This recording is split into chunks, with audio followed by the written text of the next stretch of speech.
మేము విన్నాము, one last question is that మేము విన్నాము that in a very short period దీన్ని షూటింగ్ చేసి, ఎడిటింగ్ చేసి, డబ్బింగ్ చేసి, you really work very hard. So ఈ టైం కన్స్ట్రెంట్ ఉంది కాబట్టి ఎక్కడైనా ఏదైనా కాంప్రమైజ్ అయ్యే ఛాన్స్ అయిందా మీకు? అస్సలు దానికి తప్పదు మేడం. అంటే నేను ఏమైతే అనుకున్నా అదే చేశాను. అది నా లిమిటేషన్ ఏదైనా కావచ్చు, కానీ నేను అనుకున్నదే చేశాను. అంతేకాదు దానివల్ల కాంప్రమైజ్ అయ్యి అలా తీరేది. And we really felt very nice sir. హిందీలో కూడా మీరు రిలీజ్ చేశారు ఆల్మోస్ట్ 800+ థియేటర్స్లో. So what is the kind of response you are getting from the north? నాకు బేసిక్గా నేను స్టార్ట్ చేసిన ఏంటంటే, నేను ఏదైనా సరే వాంట్ ఎక్స్పాండ్ మై మార్కెట్. పెద్ద బడ్జెట్ వెళ్తున్నప్పుడు ఇప్పుడు ఫస్ట్ మీరు ఆలోచించాల్సింది, నాకు హిందీ మార్కెట్కి వెళ్తే అదేదో కూర్చోబెట్టేసి మిగతా సినిమాలకు తెలుగులో చేసినంత చేసేయాలని ఫస్ట్ థాట్ ఉండదు నాకు. నేనేమంటానంటే, ఇప్పుడు తమిళ సినిమాలు తెలుగులోకి వచ్చేసి ఆడేస్తాయి.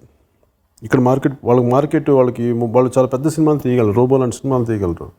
మనమేమో ఇక్కడే కూర్చొని తెలుగులోనే తీసి తెలుగులోనే మార్కెట్ ఉంటే, మనమేమో తమిళకి ఎవరు ఒక సినిమాని అంత బడ్జెట్ రాదు. మనం ఎంత పెద్ద ఒక 40-50 కోట్లు పెట్టి సినిమా తీసినా కానీ తమిళ్లో దాన్ని కనీసం 50 లక్షలు కూడా కొనరు.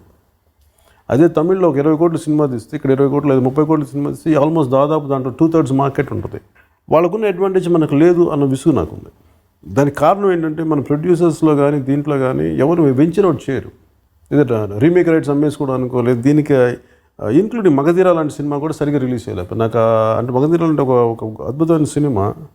బాహుబలి కంటే ముందే హిందీలో కానీ వచ్చింటే చాలా అద్భుతంగా ఉండేది. సో ఇవన్నీ నాకు ఎక్కడో, అంటే తెలుగు సినిమా అనేది నా ఒక్కటి దానికి కాదు, తెలుగు సినిమా స్థాయి పెంచాలి కదా, మార్కెట్ పెంచుకుంటేనే కదా మనకి బెటర్ ఫిల్మ్స్ చేయగలం అనే ఉద్దేశంతో నేను ప్రొడ్యూసర్ని కాబట్టి నేనేమన్నానంటే, ఫస్ట్ ఇది హిందీలో కూడా పెట్టాను.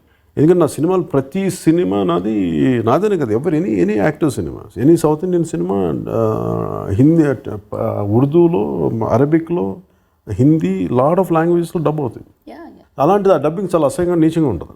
సో నేనేమనుకున్నానంటే, ఫస్ట్ డబ్బింగ్ ఈ సినిమాది నేను చేస్తాను. ఎందుకంటే దానికి even it is huge market. Dubbing ఆ శాటిలైట్ రైట్స్ కూడా చాలా హ్యూజ్ క్వాలిటీ, చాలా హెవీ ఉంటుంది. ఆల్మోస్ట్ దాదాపు తెలుగులో ఎంత ఉంటుందో అంత ఉంటుంది నా Hindi satellite rights.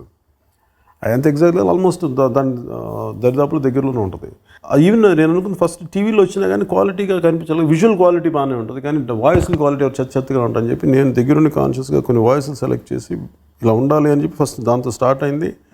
Let us have a theatrical release అని చెప్పారు. మీరు చిరంజీవి గారి స్టెప్ వేసేసరికి అది కూడా బలవంతంగా మనం బాబీ గారిని అందరూ చేసి, నాకు మొత్తం మిగతా డైరెక్షన్ టీం అందరూ అడిగి నాకు ఇలాంటి స్టెప్ కావాలి మాకంటే, యాక్చువల్గా చాలా చెమట పట్టిన పరిస్థితి నాకు. అందుకు